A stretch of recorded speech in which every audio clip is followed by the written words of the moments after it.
साथियों, मैं रघुवीर Singh career point coaching class Rajsamand के यूट्यूब चैनल पर आपका स्वागत करता हूं।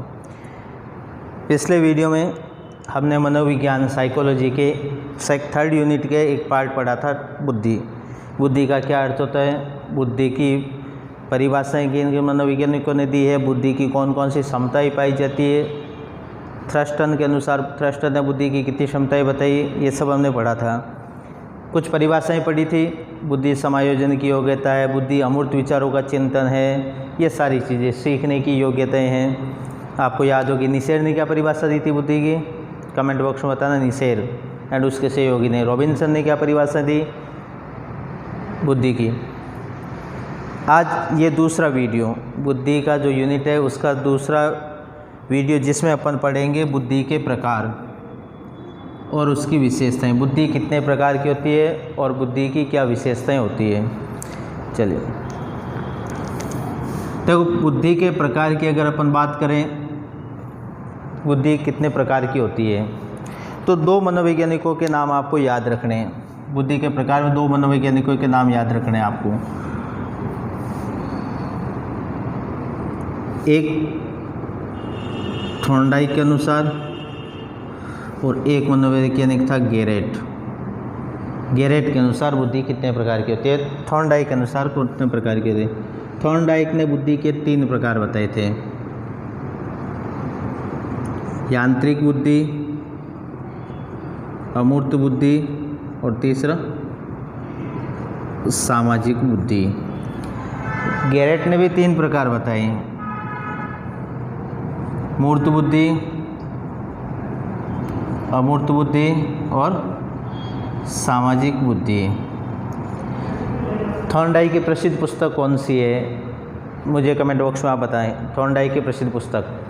चलिए, थॉर्नडाइक के अनुसार बुद्धि के 3 प्रकार होते हैं, यांत्रिक, अमूर्त और सामाजिक। और गेरेट के अनुसार भी बुद्धि के 3 प्रकार होते हैं, मूर्त, अमूर्त और सामाजिक। अब देखो, दोनों लगभग सेम है।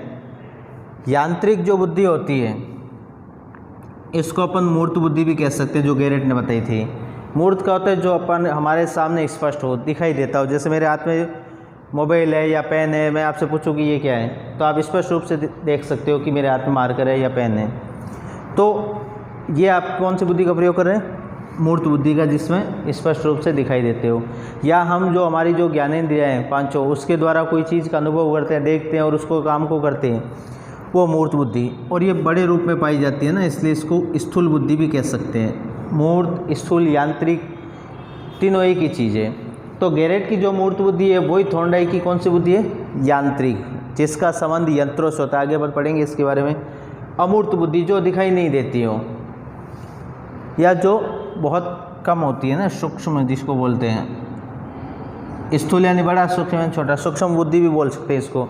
और सामाजिक जो समाज से संबंधित होती है, समाज से संबंधित होती है, उसको क्या बोलते हैं, सामाजिक बुद्धि। जैसे राजनेताओं में जो बुद्धि पाई जाती है, क्वेश्चन आ गया राजनेताओं में कौन सी बुद्धि, नेता, सरपंच, पार्षद, इनमें कौन सी बुद्धि पाई जाती है, सामाजिक बुद्धि। लिख लीजिए इसको आप, है ना, नोट कर लीजिए। बुद्धि के प्रकार थॉर्नडाइक के अनुसार और गेरेट के अनुसार अलग अलग है। अब देखिए एक चीज़, एक क्वेश्चन आया था डेट 2015 जो थी, उसके अंतर्गत लेवल 1 में, कि व्यावहारिक बुद्धि होती है। व्यावहारिक, देखो व्यवहार जो होता है, कोई भी काम अपन करते हैं अगर अपने को दिखाई दे रहा है। मनोविज्ञान जब हमने शुरू किया था कि मनोविज्ञान की अलग अलग परिभाषाएं, आत्मा का विज्ञान, मन का विज्ञान, चेतना का विज्ञान, और लास्ट में हमने पढ़ा था व्यवहार का विज्ञान, जो हमें स्पष्ट रूप से दिखाई दे, प्रत्यक्ष दिखाई दे, वो कौन सा होता है, व्यवहार होता है। तो व्यावहारिक जो बुद्धि होती है, जो स्पष्ट रूप से दिखाई देती है, और स्पष्ट रूप से कौन सी दिखाई देती है, यांत्रिक या मूर्त बुद्धि। तो व्यावहारिक बुद्धि किस प्रकार की बुद्धि होती है, यांत्रिक बुद्धि होती है। बहुत सारे स्टूडेंट सामाजिक बुद्धि करके आए थे और सामाजिक बुद्धि मानते हैं, लेकिन जो RBSC जो आपने एग्ज़ाम करवाया था माध्यमिक शिक्षा बोर्ड, उसने जब आंसर की जारी की तो उसका आंसर क्या हुआ था, यांत्रिक ऊर्जा। क्योंकि व्यवहार को अपन देख सकते हैं मूर्त रूप से, और ऐसा तो नहीं व्यवहार छोटी सी चीज़ है, किस रूप में पाई जाती है, स्थूल रूप में पाई जाती है। चलिए आप इसको नोट कर लीजिए, फिर अपन एक एक के बारे में पढ़ते हैं। ओके, चलिए अब देखिए, सबसे पहले अपन बात करते हैं यांत्रिक बुद्धि।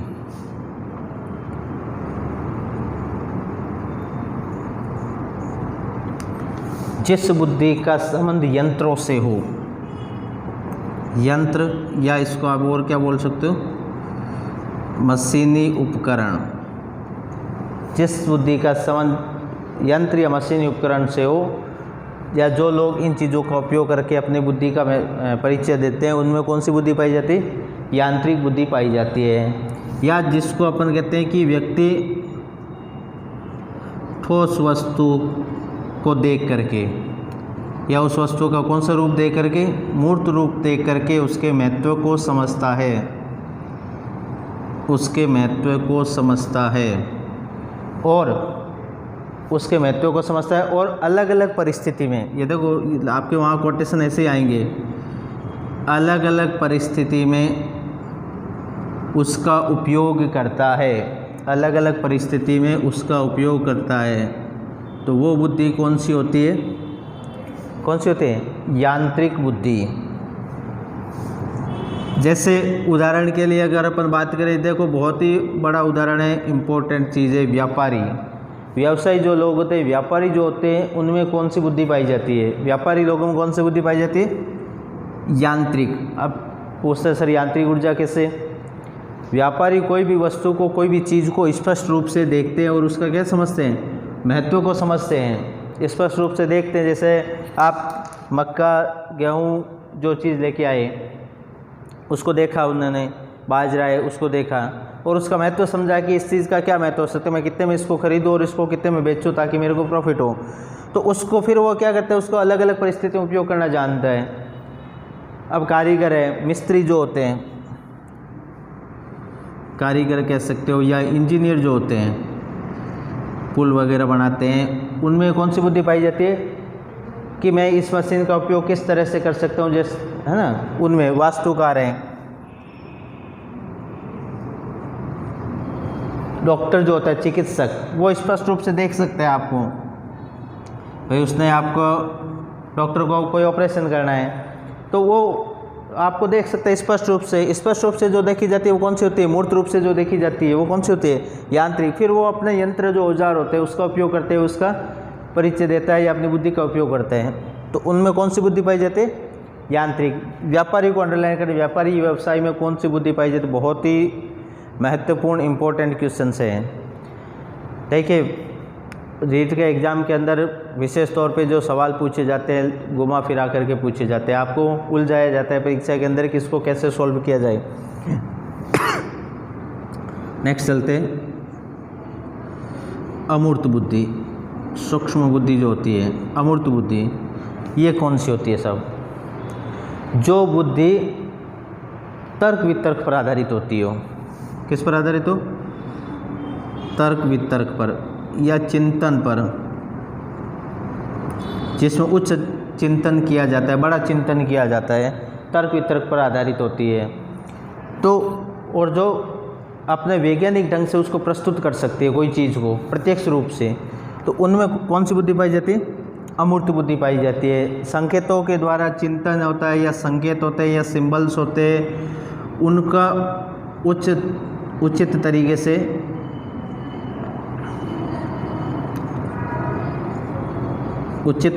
से उपयोग करना। जैसे गणितज्ञ जो होता है, मैथ्स के आपने देखा होगा, सवाल सिद्ध करने वाले सवाल आते थे 6ठी 7वीं 8वीं 9वीं 10वीं कि सिद्ध कीजिए ये बराबर ये होता है। मैथ्स पढ़ी होगी कभी, तो LHR बराबर RHR जो आपने पढ़ा उसके अंतर्गत, तो वो किस पे आधारित होते हैं? तर्क पे, कि इसको अगर इससे मल्टीप्लाई करेंगे, ऐसे डिवाइडेशन करेंगे तो ये चीज़ आएगी। तो गणितज्ञ में कौन सी बुद्धि पाई जाती है? अमूर्त बुद्धि पाई जाती है। जो चिंतन करते हैं, जैसे जो फिलोसोफर होते हैं, जितने भी दार्शनिक जो होते हैं या वैज्ञानिक जो होते हैं, वैज्ञानिक में कौन सी बुद्धि पाई जाती है? कौन सी बुद्धि पाई जाती है? अमूर्त बुद्धि। या जो जिसका संबंध, जैसे इसका संबंध मशीनी उपकरण से, वैसे इसका संबंध ज़्यादातर होता है पुस्तकीय ज्ञान से। किससे होता है? पुस्तकीय ज्ञान से होता है, जिसको नॉलेज होता है हर चीज़ का। तो वो चीज़ होती है कि ऐसे नहीं है कि तर्क वितर्क का मतलब जैसे कई कुतर करते हैं कि ऐसा नहीं ऐसा होता, जिद करे, उसको बोलते हैं जिद। जिद नहीं, जिसका संबंध उसको नॉलेज है कि भाई ये उसने तर्क दिया है और इसका जो अपन वितर्क है वो क्या होगा, तो उसमें कौन सी बुद्धि पाई जाती है? अमूर्त बुद्धि पाई जाती है। ये पुस्तकीय ज्ञान होता है। नेक्स्ट तीसरे नंबर पे आती है सामाजिक बुद्धि, जो समाज से संबंधित होती है, सामाजिक कार्यों से रिलेटेड होती है, समाज सेवा से संबंधित होती है, या जिसमें सामाजिक समरसता पाई जाती है, जो समाज के महत्व को समझता है, समाज के व्यक्तियों को समझता है, उसमें सामाजिक बुद्धि। जैसे राजनेता जो होते हैं, पार्षद होते हैं, सरपंच जो होते हैं, उनमें कौन सी बुद्धि पाई जाती है? सामाजिक। चलिए अब देखिए 2-3 क्वेश्चंस आप मेरे को कमेंट में बताना। एक तो डॉक्टर तो आपके हो ही गए। एक तो शिक्षक में कौन सी बुद्धि पाई जाती है? शिक्षक में कौन सी बुद्धि पाई जाती है, ये चीज़ हमें से ध्यान रखना है ना। एक इसको आप कमेंट बॉक्स में बताना, शिक्षक में कौन सी बुद्धि पाई जाती है। यही गैरेट के और यही थॉर्नडाइक के अंतर्गत है। आपको ये नोट कर लीजिए, इस चीज़ को, अच्छी चीज़ है, काम की चीज़ है। ये चीज़ याद रखना ना, जो किसी चीज़ का महत्व स्पष्ट रूप से समझे और उसकी परिस्थितियों के अनुसार उसका उपयोग करें, उसमें कौन सी बुद्धि पाई जाती है? यांत्रिक बुद्धि पाई जाती है। जो चिंतन करे, अमूर्त यानी जिसका स्वरूप ही नहीं दिखाई देता, जैसे आप मेरे अंदर कितनी बुद्धि है, आपके अंदर कितनी बुद्धि है, उसका कोई स्वरूप नहीं है, बता नहीं सकते इसमें इतना दिमाग है, तो वो कैसी होती है? अमूर्त होती है, जिसका कोई मूर्त रूप नहीं होता। चलिए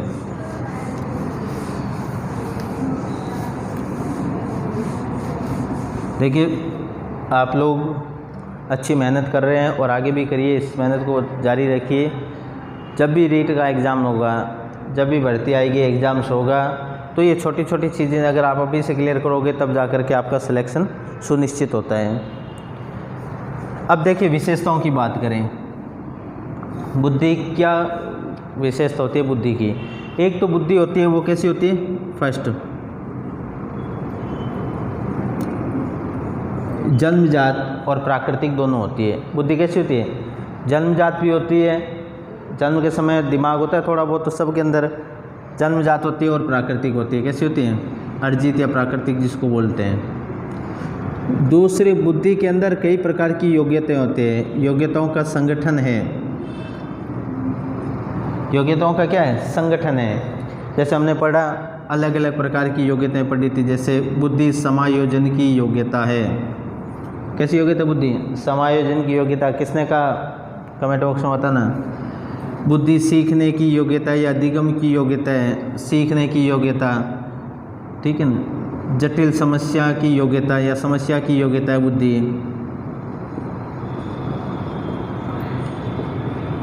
एक हमने पढ़ा था अमूर्त चिंतन की योग्यता। तो ये सारी योग्यताएं पाई जाती है बुद्धि के अंतर्गत। किसमें पाई जाती है? बुद्धि के अंतर्गत।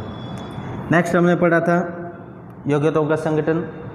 इसके बाद बुद्धि जो होती है, बुद्धि के ऊपर किस चीज़ का प्रभाव पड़ता है? क्या वातावरण का प्रभाव पड़ता है या वंशानुक्रम का प्रभाव पड़ता है? पड़ता है? पक्का जी। बुद्धि पर वातावरण व वंशानुक्रम का प्रभाव पड़ता है। बुद्धि पर वातावरण एवं वंशानुक्रम का प्रभाव पड़ता है, ठीक है ना। किस पे? बुद्धि के ऊपर वातावरण और वंशानुक्रम दोनों का प्रभाव पड़ता है। बुद्धि योग्यताओं का संगठन है, अलग प्रकार की योग्यताएं पाई जाती है बुद्धि के अंदर। सीखने की योग्यता होती है, समायोजन की योग्यता होती है, ये सारी चीज़ें। एक चीज़ और याद रखना, बुद्धि क्या होती है? अमूर्त संप्रत्यय होती है। बुद्धि क्या होती है? अमूर्त संप्रत्यय होती है। तो ये बुद्धि की विशेषताएं होती है। आगे जब अपन बुद्धि के सिद्धांत पढ़ेंगे, नेक्स्ट जो वीडियो होगा, थर्ड वीडियो में आएंगे बुद्धि के सिद्धांत। किसने कौन कौन से सिद्धांत दिए, द्विकारक त्रिकारक जो जितने भी है वो सारे पढ़ेंगे। आप इस वीडियो को ज़्यादा से ज़्यादा लाइक करें, शेयर करें और घर में रहें, सुरक्षित रहें। इस कोविड-19 की समस्या से सब जूझ रहे हैं, आप लोग भी परेशान हैं, हम लोग भी। तो इस समस्या को दूर करें, इसका ये जो आपके लॉकडाउन का जो टाइम पीरियड है इसका सदुपयोग करें, अच्छी मेहनत करें, और आपकी मेहनत रंग लाएगी ज़रूर। चलिए, धन्यवाद, थैंक यू।